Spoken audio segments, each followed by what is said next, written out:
ज्ञानतिमिरान्धस्य ज्ञानाञ्जनशलाकया चक्षुरुन्मिलितं येन तस्मै श्रीगुरवे नमः। श्रीचैतन्यमनोभीष्टं स्थापितं येन भूतले स्वयं रूप कदा मह्यं ददाति स्वपदान्तकम्। अंदर చేతులెత్తానండి। जय श्री कृष्ण चैतन्य प्रभु नित्यानंद श्री अद्वैत गदाधर श्रीवासादि गौरभक्तवृंद। हरे कृष्णा कृष्ण कृष्ण हरे हरे, हरे राम राम राम हरे हरे। कृष्णा कृष्ण कृष्ण हरे हरे, हरे राम राम राम हरे हरे। तो ఇక్కడ మానవ జీవితంలో కృష్ణుడు భగవద్గీతలో ఆయన చెబుతున్నాడు 7వ అధ్యాయంలో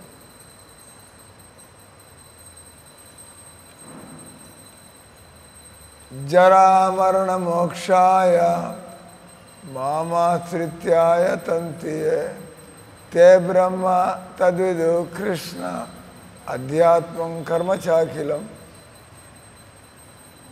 తెలియగలవాడు వాళ్ళు ఏం చేస్తారు? జరామరణ మోక్షాయ. మామూలు వ్యక్తులు ఇవన్నీ ఆలోచించరు కదా.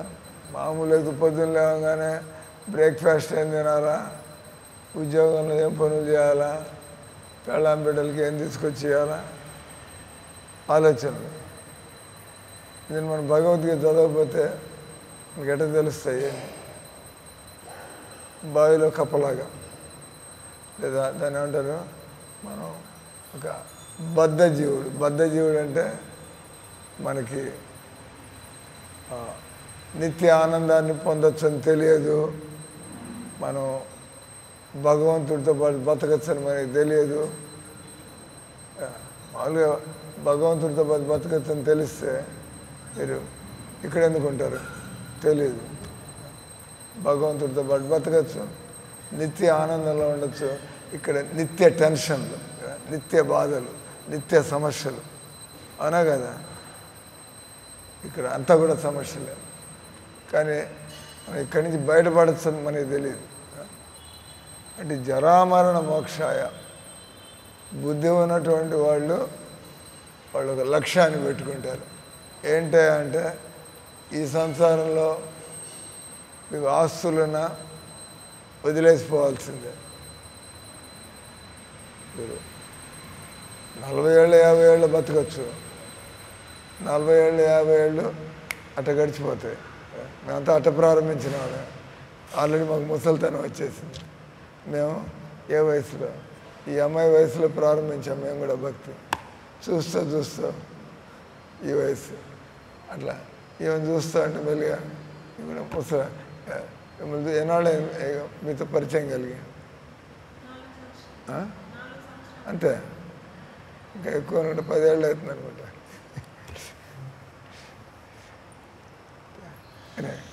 టైం అనేది టైం ఈజ్ ఫ్లయింగ్. కాలం ఎవరు అదుపులో ఉండదు. కాలం గడిచిపోతుంది, నడిచిపోతుంది, కాలం అయిపోతుంది కదా. అంటే మీరంతా కూడా ఈ వయసులో ఉన్నాళ్ళే కదా. చిన్నప్పుడు వెనకాల కూర్చున్నాళ్ళు. మీ అందరు కూడా ఈ వయసు ఉంది కదా. ఇంతకుముందు ఆ వయసులో మీరు ఉండేవాళ్ళు. ఇప్పుడు మీకే ఆ వయసులో ఉండే పిల్లకాయలు, అంతకంటే పెద్ద పిల్లకాయలు. కానీ మనకేం కళ్ళేం కనబట్టలే, నవ్వడం కాదు, కళ్ళేం కనబట్టలే. జీవితం ఎట్లా గడిచిపోతే ఆవిరైపోతుంది. నీళ్లు మరగబెడుతుంటే ఆవిరైపోతుంది, కనబడకుండానే ఏం నీళ్ళు ఉండవు అక్కడ. ఇంకా చూస్తా ఏమైపోయినాయి నీళ్ళు. అట్లా మన జీవితం కూడా చూస్తూ అంత. మోడీ గారు వచ్చి 10 ఏళ్ళు గడిచిపోయినాయి. ఇప్పుడు ఆయన కూడా హిందువులేం మేలుకోవటంలో అంత సినిమాలు చూసుకోవడం, అంటే వాళ్ళ వ్యాపారాలు. అంటే హిందువులకు బుద్ధి లేకుండా ముస్లింలంతా ఎలా దేశాన్ని మనం సొంతం చేసుకుంటే ఈ హిందువులందరినీ వాళ్ళ ఆస్తులు తీసేసుకోవాలా, వాళ్ళ ఆడవాళ్ళందరినీ తీసేసుకోవాలి, వాళ్ళందరినీ చంపేయాలి, లేకపోతే వాళ్ళని ముస్లింలుగా చేయాలి. వాళ్ళు పోతున్నారు. మీరంతా అటు దేవుడు లేదు, అటు సంఘటిత హిందూ శక్తి లేదు. హిందువులు సంఘటితంగానే లేరు, అటు దేవుడు లేడు. దేవుడు మీతో లేడు కాబట్టి దేవుడు కాపాడేది లేదు. సంఘటితంగా లేదు కాబట్టి ఎవరైతే కలిసి ఉంటారో వాళ్ళు మిగతా వాళ్ళని ఆక్రమిస్తారు. అంటే మీరు దిక్కుమాలిన జీవితాన్ని గడుపుతున్నారు, దిక్కులేని జీవితాన్ని గడుపుతున్నారు. అంటే భగవద్గీత చదువుతుంటే భగవద్గీత అంటే మనం చెవుల్లో పూలు పెట్టి కూర్చోడానికి, చేతులు గాజులు తొడుగులు కూర్చోడానికి అట్లున్నారంటే మీరు ఓటమి పాలవుతారు, మీరు జీవితంలో దుఃఖాలు పాలవుతారు. అదే ఇక్కడ బుద్ధి ఉన్న వాళ్ళకే రాజ్యం, బలం ఉన్న వాళ్ళకే రాజ్యం. ఇక్కడ అంటే మనం బుద్ధిని మనం సానబెట్టుకోవాలా, బుద్ధిని చురుగ్గా పెట్టుకోవాలా. కండబలం ఎక్కువ పనికేం రాదు, కొద్దిగా కదా. కానీ ఈ రోజుల్లో కండబలం దేనికి పనికి వస్తుంది? చాకో తుపాకో తీసుకుంటే ఫినిష్. ఎంత బలవంతులైనా కూడా మీరు వాళ్ళ ముందు మీరు చావాల్సి ఉంటుంది. అంటే అంటే ఈ సంసారంలో అంటే జీవస్య జీవనం భాగవతంలో వస్తుంది. జీవితంలో ఎవరైతే సంఘర్షణ చేయరో, ఎవరైతే పోరాటంలో పాల్గొనరో, ముస్లింలు పోరాటం చేస్తే వాళ్ళు గెలుస్తారు, క్రిస్టియన్లు వాళ్ళు గెలుస్తారు, హిందువులు గమనుంటే మీరు బానిసలు. అది కూడా మన అస్తిత్వాన్ని కోల్పోయి. అంటే మామూలుగా భగవంతుడు చదువుతున్నాడు, హిందువులంతా భగవంతుడు చెప్పినట్టు బతకాల. ఎవరు బతుకుతున్నారు? మామూలుగా హిందువుల కంటే మించి గొప్పవాళ్ళు ఎవరు ఉండరు. అంటే హిందువులకి మామూలుగా కేవలం హిందువులుగా పుట్టిన వాళ్ళు కాదు, ఎవరైతే హిందూ ధర్మాన్ని సనాతన ధర్మాన్ని తెలుసుకుంటారో వాళ్ళకి తెలుసు, మానవ జన్మ దొరికింది, ఎంత గొప్ప అవకాశం మానవ జన్మ. అథాతో బ్రహ్మ జిజ్ఞాస, దీన్ని వేదాంత సూత్రాలు అంటారు. వేదాలు లంబా చౌడ, అంటే వేదాలు అంతులేనటువంటి లక్షల శ్లోకాలు. సో ఈ రోజుల్లో జనాలకు ఓపిక లేదు, తెలివితేటలు లేవు. అంటే భగవంతుడు ఏం చేశాడు, మన అవస్థను చూసి జాలిపడి దయ చూపిస్తాం.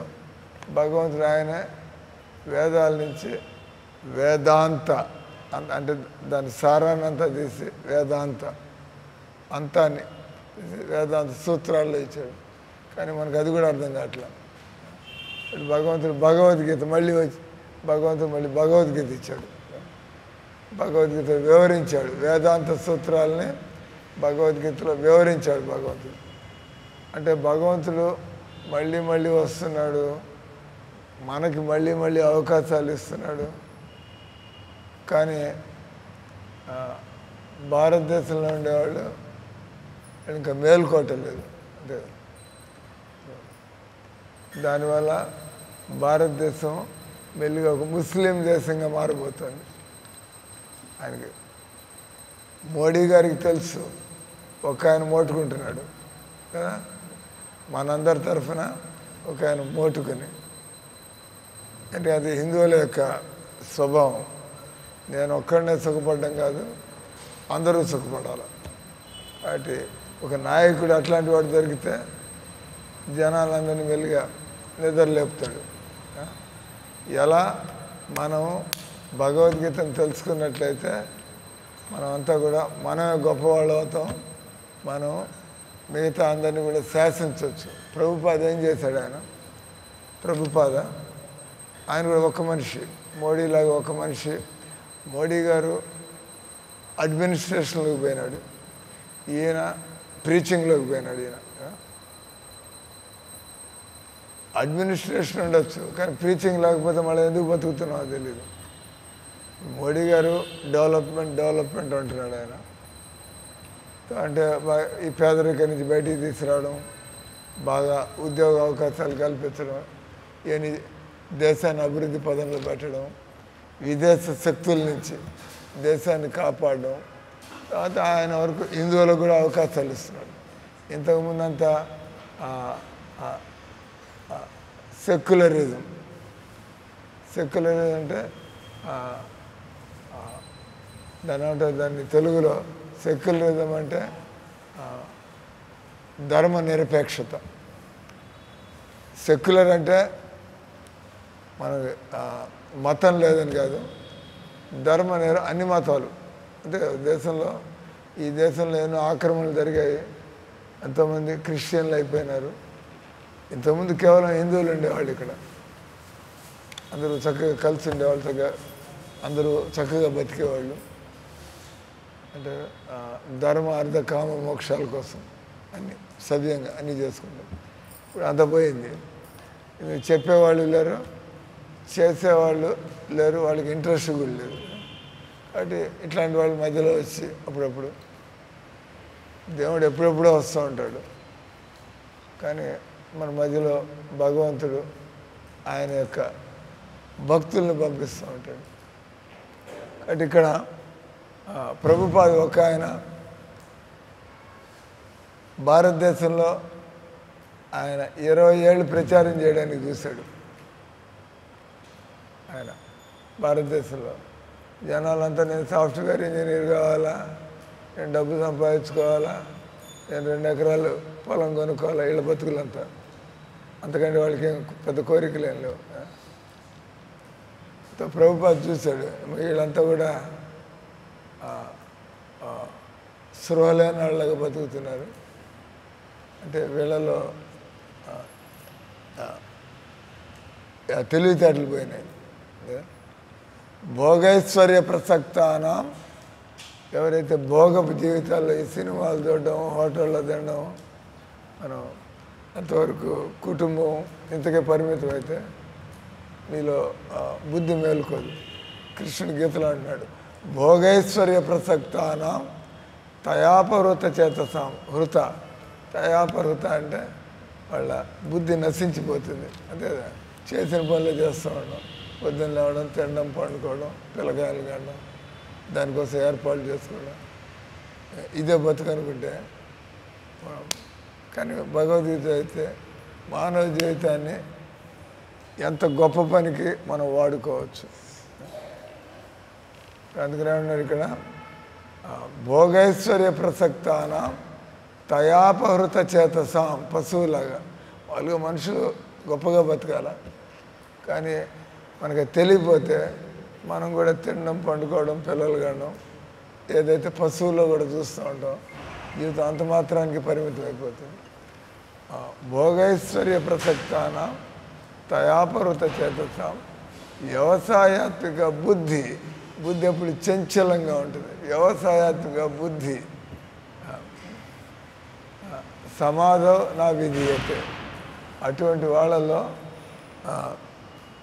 వాళ్ళకి తెలీదు ఇక్కడ అన్ని దుఃఖాలు ఉన్నాయి. ఇప్పుడు సడన్గా వాతావరణం మారింది, సడన్గా వాతావరణం మారింది, అట్లా సడన్గా ఏమైనా అయిపోతుంది, పిడుగులు పడతాయి, పిడుగులు పడి ఇళ్ళు నాశనం అవుతాయి, సడన్గా తుఫాన్ వచ్చి ఆస్తులు నష్టం, అద్దాలు పోతాయి, కిటికీలు ఏమైనా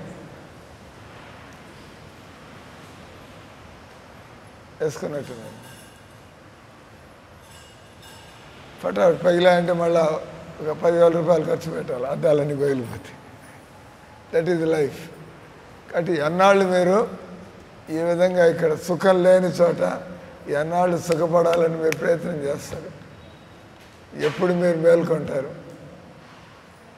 సుఖాన్ని కోరుకోవడం అది మీ జన్మ హక్కు, కానీ సుఖం లేని చోట సుఖపడాలంటే అది మీ మూర్ఖత్వం కదా.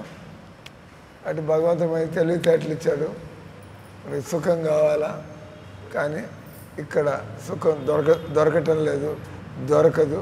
కానీ మానవ జీవితాన్ని మీరు ఉపయోగించుకుని, అందుకని నేను మీకు భగవద్గీత 2 శ్లోకాలు చెప్పా. ఇప్పుడు జరామరణ మోక్షాయ, ఎక్కడైతే ముసల్తనం ఉందో, ఎక్కడైతే చావు ఉందో, ఎక్కడైతే రోగం ఉందో వదిలిపారేయండి.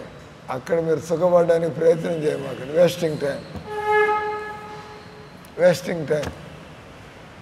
అంటే ఇక్కడ ఎవరైనా రోగం లేకుండా ఎవరైనా ఉండగలరా చెప్పండి? ఎప్పుడు వస్తుందో తెలియదు, రాక తప్పదు. వస్తుంది, ఎప్పుడు వస్తుందో తెలియదు, కానీ తప్పకుండా వస్తుంది రోగం. అందుకని జరా మరణ మోక్షాయ మామాశ్రిత్య తంత్య. అంటే ఎప్పుడైతే మనకి తెలుస్తుందో ఈ సంసారంలో ముసలితనం, రోగము, సావు ఉందని చెప్పి వెంటనే మీ ప్లాన్ మార్చుకోవాలి. భగవంతుడు చెప్పిన ప్లాన్ని మీరు అంగీకరించండి. ఇప్పుడు దాకా సొంత ప్లాన్లు వేస్తున్నారు, పక్కన పెట్టండి. ఈ ప్లాన్లు వేసేసే ఇట తయారయ్యే మనం, అంతే కదా. ప్రతి జన్మ అదే ఆలోచనలో ఇంకా మనకి ఆలోచనలు బుద్ధి బైఠాయించడం అంటారు, కుదేలు పడ్డం కదా. మన బుద్ధి కాస్త నాశనం అయింది. ఎవడో మనకి మాలాంటి వాళ్ళు వచ్చి ఇలాంటి వాళ్ళు వచ్చి మెల్లిగా మళ్ళీ చెప్పడం ప్రారంభిస్తారు. మనుషులం కాబట్టి అర్థమవుతుంది కదా. మనుషులు కాబట్టి స్వామి చెప్పింది కరెక్ట్గానే ఉంది. నేను ఎందుకు ఆలోచించలే ఎప్పుడు? ఇక్కడ ముసలితనం ఉంది, రోగం ఉంది, సావు ఉంది. నేను ఎందుకు ఇక్కడే ప్లాన్లు వేస్తున్నాను? నేను దీని నుంచి బయటపడడానికి ప్లాన్లు వేయాలి. అథాతో బ్రహ్మ జిజ్ఞాస. అథాతో అంటే కాబట్టి, మానవ జన్మ దొరికింది కాబట్టి, దుఃఖాలు ఉన్నాయి కాబట్టి, సావు ఉంది కాబట్టి, ఇక్కడ ప్రమాదాలు ఉన్నాయి కాబట్టి, ఇక్కడ పోరాటం ఉంది కాబట్టి, ఆరోగ్యాన్ని పొందాలన్నా కూడా జాగ్రత్తగా ఉండాలి. డబ్బులు సంపాదించాలన్నా పోరాటం, ఆరోగ్యాన్ని కాపాడుకోవాలన్నా కూడా పోరాటం, పదవులు కావాలన్నా కూడా పోరాటం, బతకాలన్నా కూడా పోరాటం. లేకపోతే మిమ్మల్ని ఎక్స్ప్లాయిట్ చేస్తారు, అంతేగా. మీరు జాగ్రత్త లేకపోతే మీ నెత్తి మీద కాళ్ళు పెట్టి జనాలు వెళ్ళిపోతారు. ప్రతిదానికి ఎప్పటికప్పుడు జాగ్రత్తగా ఉండాలి కదా. తస్మాత్ సావధానం అంటే భగవంతుడు ఏమన్నాడు?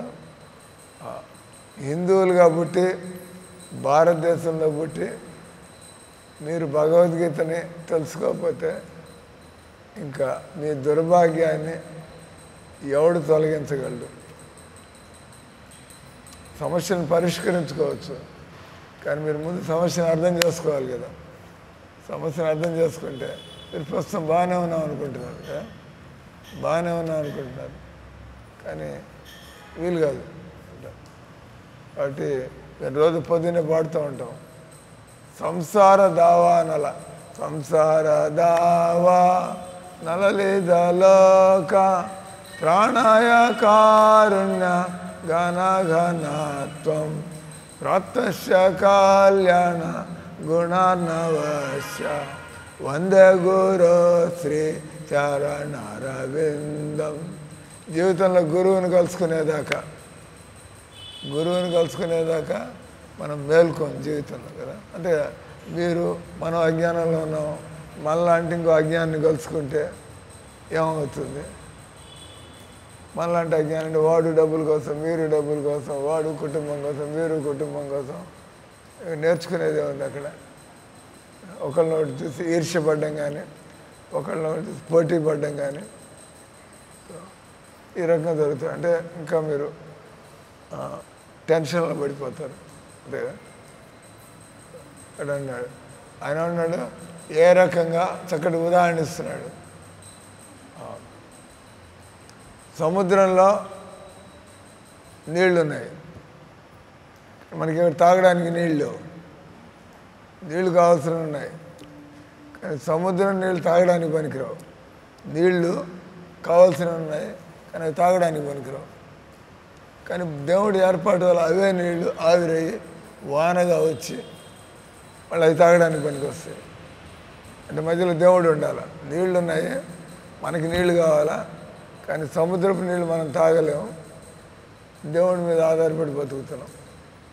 మీరు దేవుడిని వదిలిపెట్టి మీరు సబ్మర్సిబుల్ పంపేసుకుంటే నీళ్ళు ఉండాలి కదా అక్కడ. వేసారు కొంతమంది 500 అడుగులు 600 అడుగులు పైపులు వేస్తారు, ఒక బొట్టు నీళ్ళు పడదు.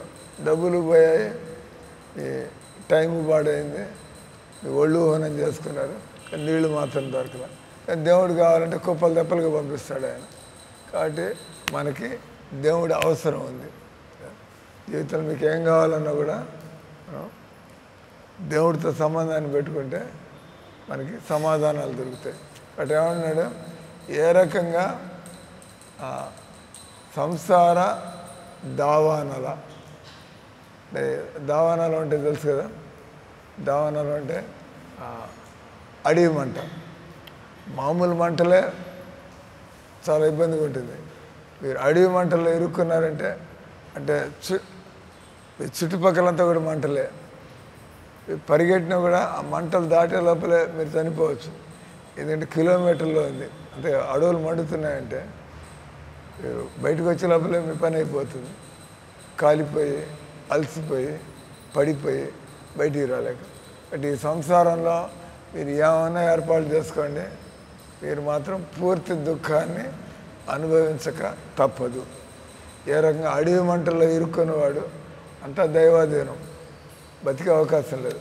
కానీ అప్పుడు పెద్ద జడివాన్ వచ్చింది అనుకోండి, కుంభవృష్టి, బస్ బతికిపోతాడు. మంటలని కూడా ఆరిపోతాయి. అంటే అడవి మంటల్ని మీరు బకెట్ నీళ్ళతో ఆపు చేస్తారా? మీరు అక్కడికి ఏమైనా మీ అగ్నిమాపక దళం పోతున్నారు, రోడ్డు ఉంటాయి కదా, అడవి మంటలు ఉంటాయి, చూస్తూ కూర్చొని తెల్లమొహం పెట్టుకుని వెరిమొహం పెట్టుకుని. ఎందుకంటే మన బకెట్ నీళ్ళు సరిపోవు. అక్కడికి ఎవడు పోతాడు, ఆ కొండల్లోకి పోయి అడవి మంటలు ఆపే మీ కళ్ళ ముందు అంత మసిబూడిది అవుతుంది. ఆ రకంగా మీ మానవ ప్రయత్నాల వల్ల మీరు జీవితంలో సుఖపడే అవకాశం లేదు. మానవ ప్రయత్నాల వల్ల మీరు ఎలా ఈ సంసారం నుంచి బయటపడాలా, ఎక్కడికి పారిపోతారు మీరు? ఈ సంసారం నుంచి ఎక్కడికి పారిపోతారు? ఎక్కడికి పోయినా కూడా చావు వెంటాడుతుంది కదా, ఎక్కడికి పోయినా కూడా చావు అనేది వెంటాడుతూనే ఉంది. అమెరికా పోతే చావరా? లేదా మీరు చంద్రుడి మీదకి పోతే చావకుండా ఉంటారా? కృష్ణుడి గీతలో అంటున్నాడు, ఆ బ్రహ్మ భువనార్లోక పునరావర్తనార్జున. మీరు చంద్రలోకానికి పోయినా ఇంద్రలోకానికి పోయినా, ఇంకా అమెరికా ఆస్ట్రేలియా అప్పుడు జనాలు గర్వపడితే మా అబ్బాయి అమెరికాలో ఉన్నాడు సార్ అంటే చావడనే. అడిగిపోతే చావడా, అడిగిపోతే ముసలితనం రాదా, అడిగిపోతే రోగాలు రావా?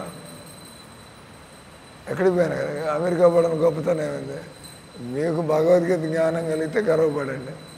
మాకు భగవద్గీత జ్ఞానం ఉంది సార్, అక్కడికి ఇక్కడికి ఎందుకు పోవాలా? సమస్యలు ఎక్కడికి పోయినా అవే సమస్యలు. కాబట్టి ఇంట్లో కూర్చుని మేము సమస్యల్ని పరిష్కరించుకోగలం. ఎందుకంటే మా దగ్గర భగవద్గీత జ్ఞానం ఉంది. కానీ మనకి ఎవడో గురువు చెప్పాలి కదా. భగవద్గీత ఇంట్లో తెచ్చిపెట్టుకున్నారు, దాని దిండులాగా తలగడాలాగా పెట్టుకుని అర్థం కాకుండా చదవకుండా. భగవద్గీత ఇంట్లో ఉంటే తలకెక్కిపోతుందే అండి. భగవద్గీత శ్లోకాలు చదువుతుంటే అర్థమైపోతుందే అండి. ఎవడో చెప్పాలి మీకు కదా. ఎందుకంటే మనంతరం మనం భగవద్గీతను అర్థం చేసుకోలేం. భగవంతుడు చెప్పాడు, భగవంతుడు నచ్చ చెప్పాడు, అప్పుడు అర్జునుడికి అర్థమైంది.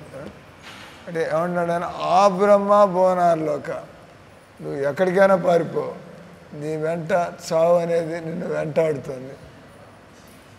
దానికి ఒకటే మార్గం, చావు నుంచి బయటపడాలంటే మీరు జ్ఞానాన్ని పొందాలా, ఆత్మను తెలుసుకోవాలా, ఆత్మకి కృష్ణుడికి ఉండే సంబంధాన్ని పొందాలా. అప్పుడు మీరు మళ్ళీ ఈ మృత్యు సంసారంలోకి రారు. మీకు భగవంతుడితో సంబంధం లేనంత వరకు మీరు ఈ సంసారం నుంచి బయటపడలేరు. భగవంతుడితో సంబంధం కలిగితే ప్రశాంతంగా బయటపడచ్చు. కాబట్టి ఇప్పుడు మీకు అర్థమైంది, మానవ జీవితం దేనికోసం గడపాల? భగవంతుడిని తెలుసుకోవడానికి, భగవంతుడితో సంబంధాన్ని పొందడానికి. మీరు సారాయి తాగుతుంటే భగవంతుడి దగ్గరికి పోగలరా? మీరు గోలోకానికి పోతే అక్కడ సారాయి దొరుకుతుందా? If you go to Vaikuntha, వైకుంఠంలో మీకు సారాయి దుకాణాలు ఉంటాయా? వైకుంఠంలో కూడా సారాయి దుకాణాలు క్లబ్బులు ఉంటాయండి. అక్కడంతా భగవంతుడి సేవలు ఉంటాయి. అంటే నిజమైన ఆనందం అంటే భగవంతుడికి సేవలు. నిజమైన ఆనందం లేకపోతే సారాయి తాగాల, సిగరెట్ తాగాల, క్లబ్కి పోవాలా, చెడిపోవాలా అంటే కదా.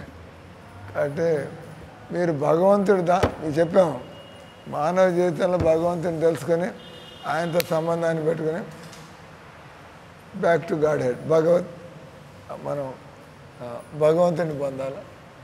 ఆ పని చేయకపోతే చక్కర్లు కొడుతూ ఉంటారు. ఇట్లాంటి కోట ఇలాంటి వాళ్ళని కలుసుకుంటే మీకు కూడా డబ్బు పిచ్చి, డబ్బు ఎట్లా సంపాదించాలా, ఎట్ట కొద్దిగా ఎమ్మెల్యే కావాలా, ఏమవుతుంది? ఎమ్మెల్యే అయితే వాళ్ళు లేకపోతే నేను వాకింగ్ పోయా ఒక ఆయనతో, వాకింగ్ పోతే ఆయన చెబుతున్నాడు, ఏదో జగన్ గారు పోయారు, నాయుడు గారు వచ్చారు, ఆయన కూడా అందరికీ ఇదే చెప్పాడంట, వాళ్ళు 4,000 ఇస్తే మేము 6,000 ఇస్తాం, వాళ్ళు 10,000 ఇస్తే మేము 15,000 ఇస్తాం. ఎక్కడి నుంచి ఇస్తారు? మీ జేబులో కొట్టాలి కదా, ఎక్కడి నుంచి వస్తాయి? అంటే ఇక్కడ కూడా మీకేం జరగబోటం లేదు. ఎవడైతే మనకి భగవంతుడి పద్ధతులు ప్రవేశపెడతాడో, నిజంగా ముఖ్యమంత్రి అయితే ఏం చేయాలా? భగవంతుడు సారాయి తాగద్దు అంటున్నాడు. మీరు అది ఆపు చేయకపోతే ఏ ముఖ్యమంత్రి మిమ్మల్ని సుఖపెట్టలేడు, అంతే కదా. భగవంతుడు చెప్తున్నాడు, మనిషి అనేవాడు సారాయి తాగకూడదు, మనిషి అనేవాడు మాంసం తినకూడదు, మనిషి అనేవాడు సిగరెట్లు తాగకూడదు, మనిషి అనేవాడు సినిమాలు క్లబ్బులకు పోకూడదు. అందరూ చేస్తుంది ఇదే పని, ఇది ఎలా సుఖపడతారు కదా. వాళ్ళని మీకు తెలిసింది, మీరు మాంసం తింటారా? వీళ్ళు మీ బంధువులు వాళ్ళు తింటారా? మాంసం తింటావా? ఎటాపతి దేవుడు ముందు మా అమ్మ ఎక్కువ తింటా అంటారు, దాని అర్థం తింటలేదని జవాబు చూడండి అని చెప్పే జవాబు కాదు. మాంసం తింటావా లేదంటే ఎక్కువ తిన్నా అంటున్నాడు. తింటామని చెప్పడం అంతే, ఎక్కువ తక్కువ అని అడగలేక 2 కేజీలు 2 కేజీలు తింటున్నావు, 4 కేజీలు అడగ. తింటావా తినవా అంటే తింటాం సార్, ఫినిష్. ఎక్కువ తిన్నట్టు, ఎక్కువ తినకపోతే తిన్నట్టు కదా. అంతా ఎందుకు మోసం బుద్ధి, అంతేగా మోసం చేస్తున్నాడు ఆయన మోసం చేసుకుంటున్నాడు.